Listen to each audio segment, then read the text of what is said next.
सहनावतु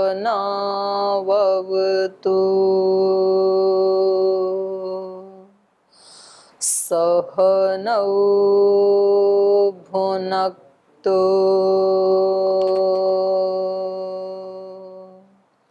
सह वीर्यं करवावहै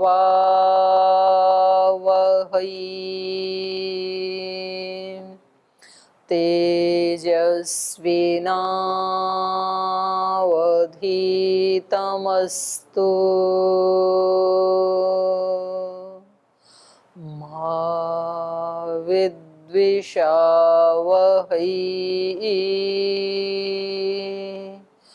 ॐ शान्ति शान्ति शान्तिः।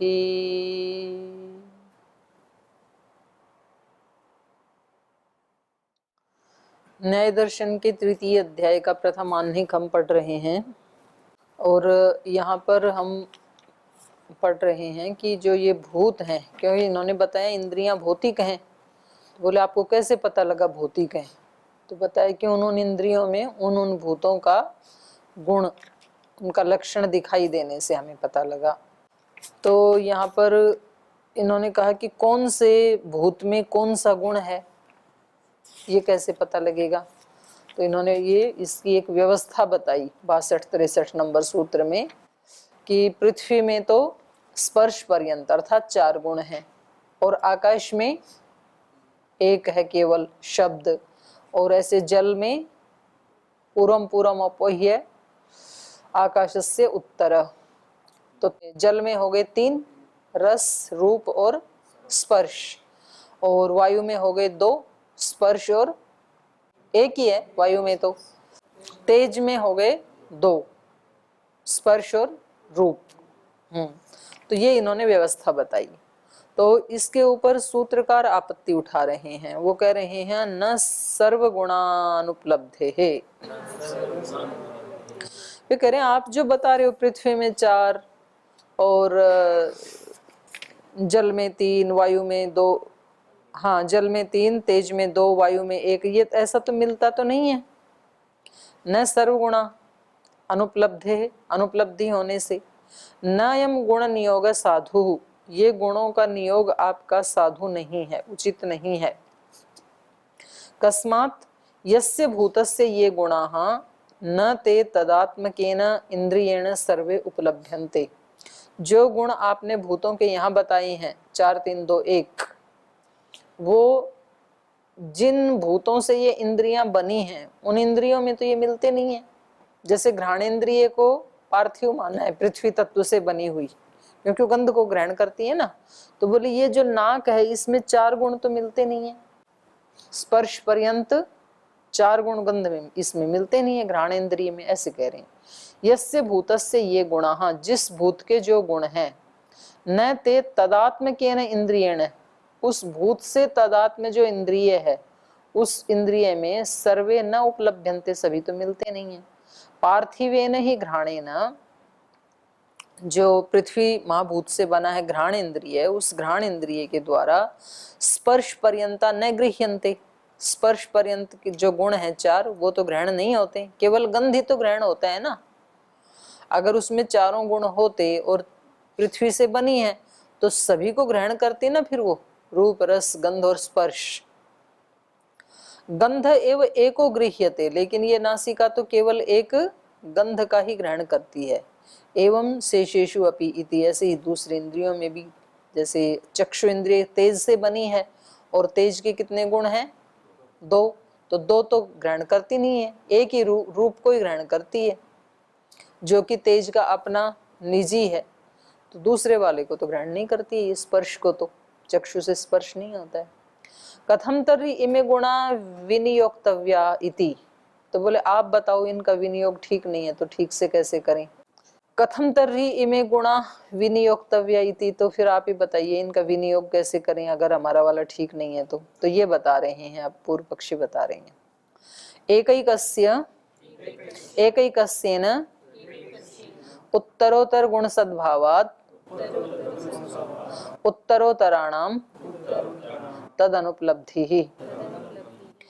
तो कह रहे हैं एकैकस्येन उत्तरोत्तर गुण सद्भावात, एक एक जो भूत है ना उसमें उत्तर उत्तर वाले के जो गुण हैं उनका सद्भाव होने से उत्तरोत्तराणाम तद अनुपलब्धि, और उत्तर वाले का जो गुण है वो पूर्व वाली जो इंद्रिय है उससे अनुपलब्धि होती है।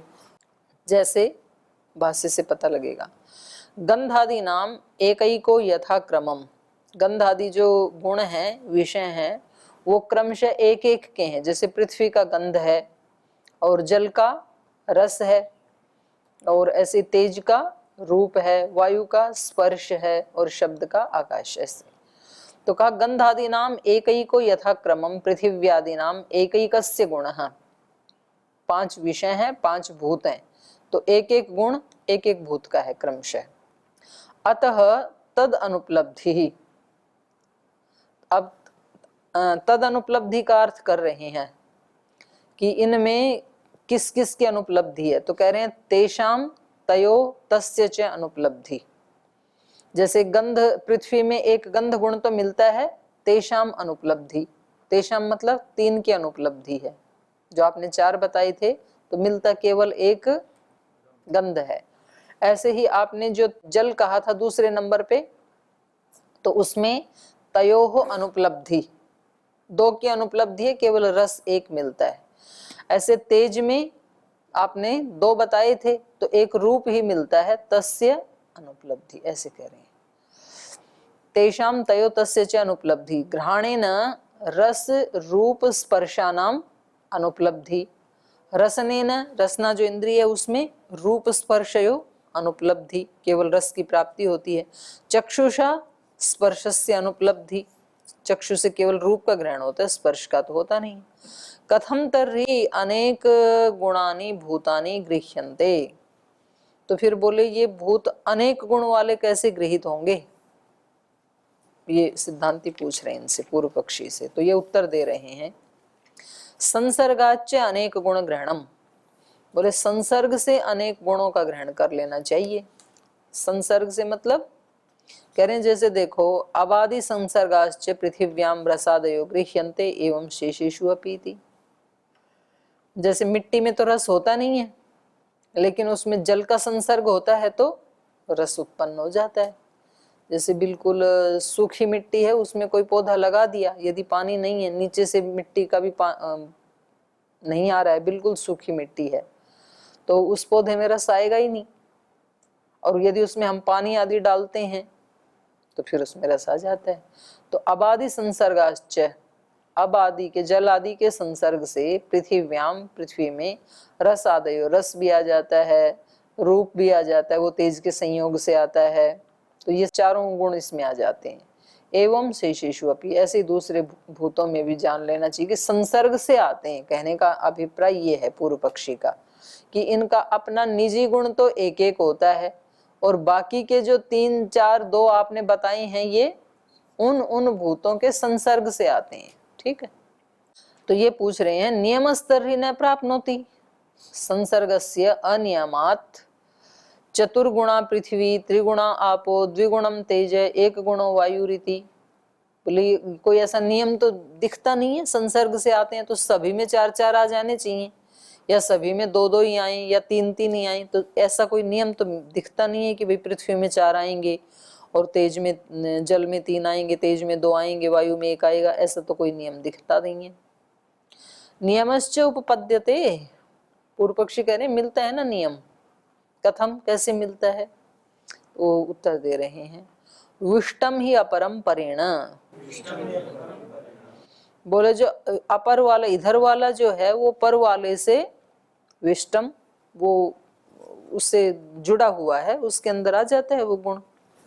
इनमें पूर्व पूर्व वाला अपने पर वाले से विष्टम, पृथिव्यादि नाम पूर्वम पूर्वम उत्तरेण उत्तरेण विष्टम, अतः संसर्ग नियम इति, यही संसर्ग नियम है। तच्च एतत् भूत सृष्टौ वेदितव्यम न एतर ही इति। अब यहाँ ये है कि भाई संसर्ग से आते हैं तो पृथ्वी में तीन क्यों आए और जल में 2 का संसर्ग क्यों हुआ, वायु में 1 का क्यों हुआ, ऐसे। तो ये कह रहे हैं कि इसमें तो पूर्व पूर्व वाला है ना, वो उत्तर उत्तर वाले से आविष्ट है। पृथ्वी और जो जल आदि हैं ये अपने से आगे वाले से आविष्ट हैं। तो आगे वाला कौन है, जैसे पृथ्वी है, उससे उत्तर वाला कौन है, गंध रस रूप स्पर्श, ऐसे था ना इनका। तो जल है इससे आगे वाला, तो जल उसमें आविष्ट हो जाएगा, तो रस आ जाएगा। ऐसे ही इससे अगले वाला कौन है फिर, जल से अगले वाला तेज, तो जलों का तेज में आविष्ट हो जाएगा। और तेज से अगला था वायु, तो वायु का तेज के साथ संसर्ग हो जाएगा। तो ऐसे हो जाएगा, ऐसे कह रहे हैं। और कह रहे हैं न च एतत् भूत सृष्टौ वेदितव्यम, अभी नहीं, ये अभी तो इनका कहना यह है, ये अंतर्निहित है भाष्य का, कि भाई ऐसे ही इनका संसर्ग होता है तो अभी भी हो जाए। हम देखते हैं ना कि जैसे एक चीज का संसर्ग, जैसे तेज का संसर्ग हुआ वायु के साथ, तो वायु कैसी हो जाती है, गर्म, जैसे कि गर्मियों में। ऐसे जल का संसर्ग हुआ वायु के साथ, तो वायु कैसी हो गई, ठंडी, शीतल हो गई। तो ये बात अंतर्निहित है कि भाई जब जल का संसर्ग हुआ वायु से, तो जल का जो अपना निजी गुण था रूप, तो वो भी तो आना चाहिए था ना वायु में। जब संसर्ग से ही मान रहे हैं, तो जैसे ही वायु गर्म हुई, वो तो हम आज भी देख ही रहे हैं, जल के तेज के संसर्ग से वायु गर्म हो जाती है, तो फिर रूप भी आना चाहिए था यदि संसर्ग से ही आ रहा है तो ये कह रहे हैं कि नहीं, ये संसर्ग अब नहीं हो रहा है। जब भूतों की सृष्टि हुई, अर्थात जो तन्मात्र है उसी में संसर्ग हो गया, जो पार्थिव परमाणु था उसी में ही बाकी 3 का संसर्ग हो गया, ये इनका कहना है। तो इसी बात को अभी आगे उठा रहे हैं सिद्धांती। ये कह रहे हैं न पार्थिवाप्ययो हो प्रत्यक्षत्वात्, कह रहे हैं ये जो एक उत्तर वाला पूर्व वाले के साथ आविष्ट है, ये आप संसर्ग नियम बता रहे हैं, और ये तो आदि में ही हो गया था, भूतों की सृष्टि के आदि में ही हो गया था, तो ये देखा तो नहीं जाता। न पार्थिव आप्ययो, जो पार्थिव पदार्थ हैं, आप्य पदार्थ हैं या वायवीय तो पदार्थ कुछ होता नहीं है, तो उनमें न प्रत्यक्षत्वात्, देखा तो नहीं जाता। पार्थिव जलीय आदि जो पदार्थ हैं, जो चाक्षुष प्रत्यक्ष हैं, तो उनमें ये रूप आदि तो देखे नहीं जाते, केवल गंध और रस ही देखा जाता है। तो इस सूत्र का ना ये कई ढंग से अर्थ करेंगे। तो पहला अर्थ कर रहे हैं कि इसमें सूत्र में जो न है, न इति त्रिसूत्री प्रत्याचष्टे, पीछे के जो 3 सूत्र हैं, इन तीनों का एक साथ खंडन कर रहा है ये सूत्र। 3 सूत्र कौन कौन से हो गए, न सर्वगुणा अनुपलब्धे एकैकस्येन उत्तरोत्तर उत्तर गुण सद्भावाद उत्तरोत्तर तदनुपलब्धि विष्टम ही अपरम परेण, इन तीनों का एक साथ खंडन किया जा रहा है न से। कस्मात् पार्थिवस्य द्रव्यस्य आप्यस्य च प्रत्यक्षत्वात्, कह रहे हैं जो पार्थिव द्रव्य हैं और आप्य द्रव्य है जो, उसमें प्रत्यक्ष रूप देखे जाने से, रूप देखा ही जाता है ना। रूप की उपलब्धि कब होती है, महत्वात् अनेक द्रव्यत्वात् रूपोपलब्धि रीति, रूप की उपलब्धि तब होती है कि जब कोई पदार्थ महत् परिमाण वाला हो, अनेक द्रव्य वाला हो, तभी तो उसका उद्भूत रूप होगा। तो कह रहे हैं महत्वात् अनेक द्रव्यत्वात् रूपोपलब्धि रीति, तैजसम एव द्रव्यम प्रत्यक्षम स्यात् न पार्थिव आप्यम व रूपा भावात्। तो बोले आपके अनुसार तो ये जो रूप दिखाई दे रहा है, ये तेजस पदार्थों में ही दिखना चाहिए था। तैजसम एव द्रव्यम प्रत्यक्षम स्यात् रूपस्य, रूप का प्रत्यक्ष कहाँ होना चाहिए था, केवल अग्नि में होना चाहिए था, तेजस पदार्थों में होना चाहिए था। न पार्थिवम आप्यम वा, तो पार्थिव पदार्थ में और जल में तो रूप दिखना ही नहीं चाहिए था। क्यों, रूपाभावात्, उनमें खुद में तो रूप है ही नहीं ना। पृथ्वी का गुण है गंध, जल का गुण है रस, तो उनमें रूप आया कहाँ से, संयोग तो तेज से हो तब तो उनमें आए ना। तो क्योंकि ये किसके ऊपर कह रहे हैं, ये विष्टम ही अपरम परिणय की बात कर रहे हैं। ये जो अपर वाला है उसमें पर वाले का गुण आता है, तो पृथ्वी के जस्ट बाद कौन है? जल है, तेज तो है नहीं। तो तेज का जो रूप है वो तो पृथ्वी में नहीं आना चाहिए था, तो ये पृथ्वी पे ही घटेगा। दूसरा तो जो है जल, और उससे अगला तेज, तो चलो जल में तो फिर भी रूप आ जाएगा, पर पृथ्वी में तो नहीं आना चाहिए था। विष्टम या परंपरेण, इस सूत्र का खंडन किया जा रहा है। और वैसे त्रिसूत्री का ही कर रहे हैं ये। तो कह रहे हैं तेजसम एवं द्रव्यम प्रत्यक्षम स्यात् न पार्थिवम आप्यम वा रूपा भावात, इनका रूप का भाव होने से। और ऐसे ही कह रहे हैं तेजस्वत पार्थिवाप्य हो प्रत्यक्षत्वात्, लेकिन प्रत्यक्ष हम क्या देखते हैं कि जैसे तेज के रूप का ग्रहण होता है, वैसे पार्थिव और आप्य पदार्थ का भी रूप का ग्रहण होता है, प्रत्यक्ष देखा जाता है। न संसर्गात अनेक गुण ग्रहणम भूतानाम इति, तो कह रहे हैं संसर्ग से अनेक गुणों का ग्रहण तो भूतों में देखा नहीं जाता है। भूतांतर रूपम कृतम च पार्थिवाप्यो प्रत्यक्षत्वम ब्रुवतः प्रत्यक्षो वायु प्रसज्यते नियमे वा कारणमुच्यतामिति। तो कहा भूतांतर रूप कृतम च, भूतांतर मतलब रूप किससे किया जाता है? तेज से। पृथ्वी में और जल में तो अपना रूप है नहीं, तो भूतांतर रूपम कृतम च, अर्थात तेज भूत के द्वारा जो रूप किया गया है या दिया गया है, पार्थिवाप्य हो प्रत्यक्षत्वम ब्रुवत, वो पृथ्वी में और जल में आया है ऐसा कहते हुए। प्रत्यक्ष तो इसको भी दिख ही रहा है ना, पूर्व पक्षी को भी, पृथ्वी में और जल में रूप, तो इसका क्या कहना है कि ये तेज से आया है। तो कह रहे हैं ऐसा प्रत्यक्ष रूप से उस रूप का दर्शन करते हुए और तेज से आया है ऐसा कहते हुए प्रत्यक्ष वायु प्रसज्यते, तो फिर तो वायु भी प्रत्यक्ष होनी चाहिए भाई। संसर्ग से जब जल में आ गया और पृथ्वी में आ गया, तो तेज का संसर्ग तो वायु से भी हो रहा है, तो वायु में भी रूप आना चाहिए था, यदि आपका यही कहना है तो, कि रूप इनमें संसर्ग से आया है। और केवल पार्थिव और आप्य में ही आएगा, वायु में नहीं आएगा, तो ऐसा नियम बताना चाहिए। नियमे वा कारणम उच्यताम, और उस नियम में भी आपको कारण बताना चाहिए कि उसमें वायु में रूप क्यों नहीं आया। आगे कह रहे हैं रसयोर वा पार्थिवाप्यो प्रत्यक्षत्वात्, और कह रहे हैं पार्थिव और आप्य हैं, उनमें रस का प्रत्यक्ष भी देखा जाता है। तो इसमें पार्थिव में रस नहीं होना चाहिए था ना, क्योंकि पार्थिव का तो गंध वो है गुण, तो इसमें रस तो किससे आना चाहिए था? जल से, तो जल का तो संसर्ग हुआ नहीं। तो कहा रसयो पार्थिवाप्यो प्रत्यक्षत्वात्, रस भी पार्थिव और जलीय द्रव्यों में प्रत्यक्ष देखा जाता है। पार्थिवो रसः, ये कहेंगे कि पृथ्वी में जल से ही आ गया, तो उसका भी खंडन है। पार्थिवो रसः षड्विधः आप्यो मधुर एवं, यदि जल से आया है तो भाई जल का तो रस कैसा है, स्वाद कैसा है? मधुर ही है केवल। और पृथ्वी में रस कितने हैं?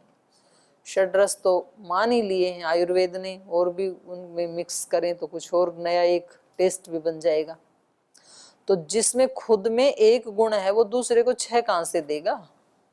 न च एतत् संसर्गात भवितुम अर्हति, तो संसर्ग से नहीं हो सकता है ना ये, कि पृथ्वी में षड्रस हो जाए और जिससे लिया उसमें एक ही रहे, ऐसा तो नहीं हो सकता है।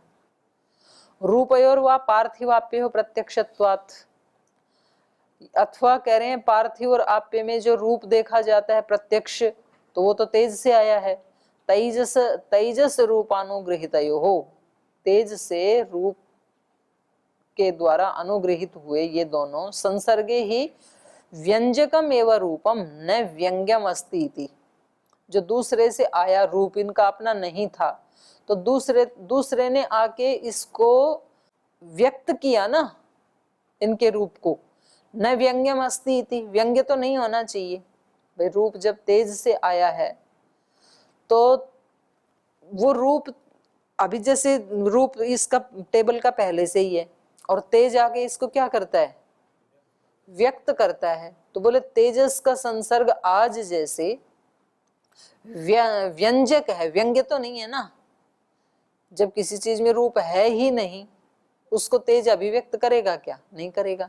तो इसका मतलब रूप तो पहले ही है। यदि तेज से आया होता तो वो केवल व्यंग्य रूप में होना चाहिए था तेज, सॉरी, व्यक्त करने वाले में, व्यंजक रूप में होना चाहिए था, व्यंग्य रूप में नहीं होना चाहिए था।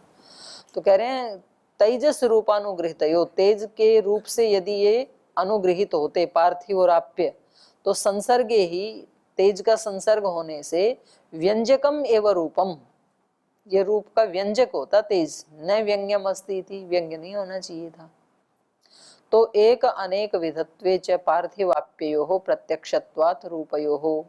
और कह रहे हैं एक और भी बात है कि तेज में रूप एक है और पृथ्वी में रूप कितने हैं, अनेक विध हैं। एक अनेक विधत्वे च, जैसे पार्थिव में कितने प्रकार के हैं, हरित लोहित पीत आदि अनेक विधम रूपम, पृथ्वी में तो अनेक अनेक रूप हैं। और ऐसे ही जल में आप्यम तु शुक्लम अप्रकाशकम, जल में तो एक ही रूप है, शुक्ल अप्रकाशक। तो ये तो है नहीं उसमें, जल तेज में, तेज का तो प्रकाशक रूप है। तो यदि तेज से रूप आया है तो पृथ्वी में एक ही होना चाहिए था, और वो रूप कैसा होना चाहिए था, जैसा अग्नि में है वैसा ही पृथ्वी में आना चाहिए था और वैसा ही जल में आना चाहिए था। लेकिन पृथ्वी में तो अलग प्रकार के आ गए और अनेक प्रकार के आ गए, और जल में तेज से बिल्कुल अलग प्रकार का है, शुक्लम अप्रकाशकम।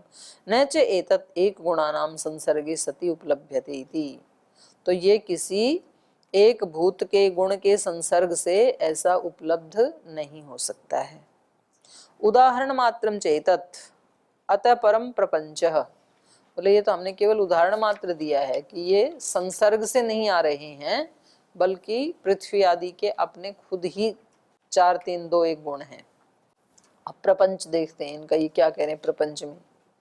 स्पर्शयोर व पार्थिव तेजसयो प्रत्यक्षत्वात्, कह रहे हैं पार्थिव और तेजस में जो स्पर्श गुण आ रहा है वो भी प्रत्यक्ष देखा जाता है। जल को भी स्पर्श कर सकते हैं, पार्थिव पदार्थों को भी करते हैं।